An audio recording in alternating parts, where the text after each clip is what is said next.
V Bratislave bol Šenenáci predovšetkým známy tým, že bol veľmi úctivý. On sa prechádzal po starom meste a keď videl...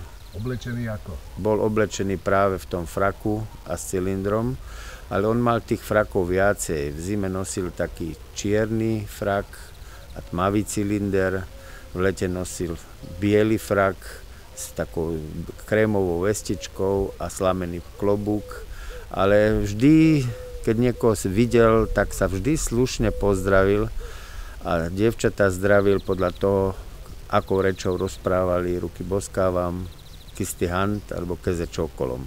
Keďže je teraz 40. výročie jeho úmrtia, aj od mojej mamy som sa dozvedel, že mal vždy také želanie byť pochovaný v Bratislave. No a vidíte, že dokonca na plagáte magistrátu, ktorým víta cudzincov, je vlastne socha Šenenáciho, ktorá je v starom meste umiestnená. A tak sme si povedali, splňme jeho poslednú vôľu.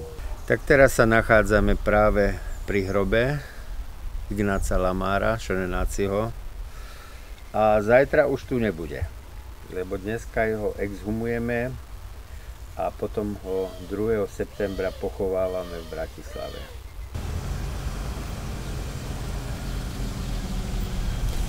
On tu bol ako pacient v Lehnicách nemocnici a ja som tu robil ako šofér a sanitkára. A som ho aj prevážal niekoľkokrát, chodil na vyšetrení. A čo to bolo za človeka? No tak ja som ho poznal ako slušného, inteligentného človeka.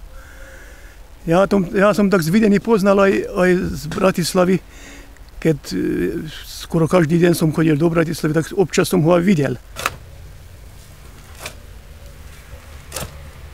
Bol to veľmi slušný, vždycky mal noviny buď v rukách, alebo pod pazuchou. Tak slušne chodil, veľmi slušne sa správal. Začal som zbírať konáre, všetky som nemal do srdca.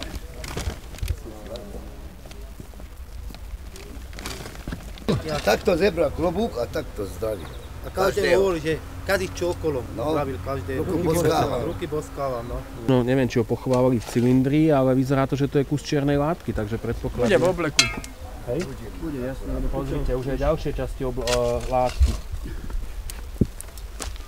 Toto není nejaký akože hodnotný. Mačkažák sa tomu hovorí. To boli také, on to darovával dievčatám, tieto prstenky, ich kúpil za, povedzme, také vrecko.